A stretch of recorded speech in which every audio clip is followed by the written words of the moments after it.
Well, what's up again, guys? Brian here at 3TR, and I have another awesome top list video to share with you guys today. Now that I am officially done with my 3TR live stream series of Devil May Cry games, one of my viewers actually threw in a question for an idea for a video I thought was pretty unique, and that is to go over my top 5 favorite devil arms in Devil May Cry. Now, before I begin, I'd just like to let you guys know that this list is my own personal preference of devil arms that I personally like the most, but if something's missing, then be sure to share your own personal list at the end of the video. So, without wasting any more time, let's start off my list with number 5. Number 5 on my list is Pandora, which is the devil arm that Dante obtained after killing Dagon in Devil May Cry 4. Now, the reason why I really like this devil arm is not only due to its unique design of it being a fancy looking suitcase, but it is the fact that this suitcase can transform into 666 different forms. I mean, that's just crazy.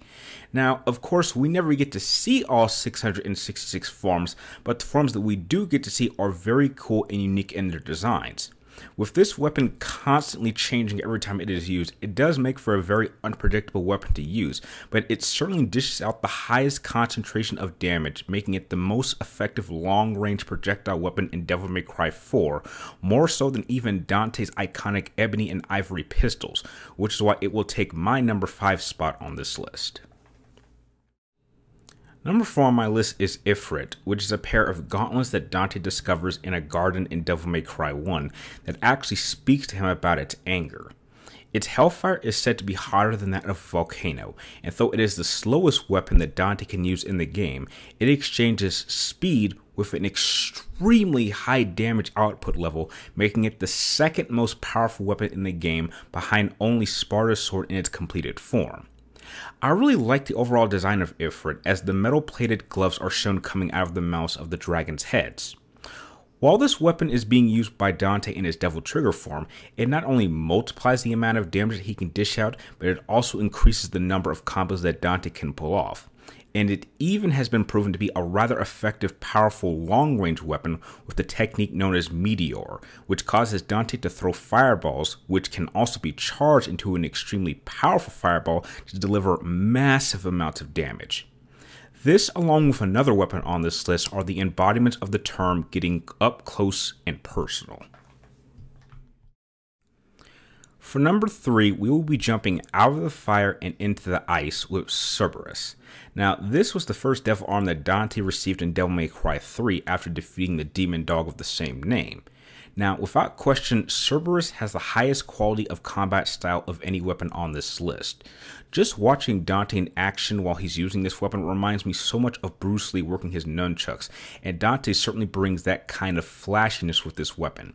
It has a large variety of up-close strikes in its combos, and it also has a good amount of surface area attacks to deal with a good amount of damage to any enemy in the immediate area, which makes this probably the most versatile weapon on this list. Now, number 2 on my list is the only devil arm that is not a sword that has officially been owned by both Virgil and Dante, and that is the Beowulf. Now, as opposed to Ifrit, Beowulf contains a pair of both gauntlet and greaves, and they not only have a much sleeker look, but they do not sacrifice speed and power and work incredibly well in a combo set. This is personally my favorite devil arm to be used in Devil May Cry 3 alongside the main swords for both Dante and Virgil. And though, yes, technically Dante does gain ownership of this weapon by the end, I prefer it to be used by Virgil. And speaking of Virgil, this goes straight into my favorite devil arm of all time. My favorite devil arm of all time is Yamato, and this is a very important devil arm as it has been a part of the franchise since the very beginning.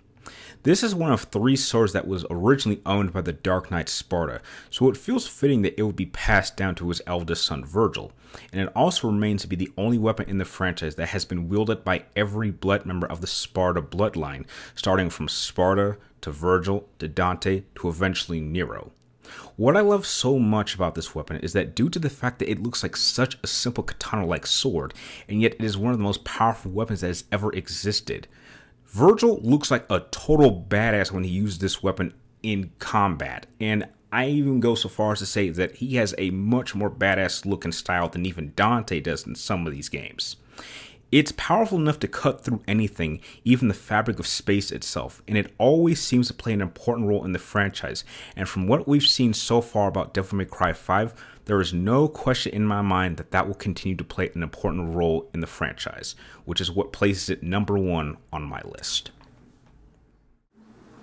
And that'll do it for my own list of top 5 favorite Devil Arms. Now, again, this is my list, so please don't feel too bad if something's missing. But I'm curious to know, what are your favorite Devil Arms in Devil May Cry 5? Tell me your list and share it with me and everyone else in the comments down below. And if you like this video, feel free to like, subscribe, and also press one of the links in the description down below to friend me on Facebook or follow me on Twitter to keep track of me in my future videos. And like always, thank you guys for watching. You're awesome, and I'll see you next time.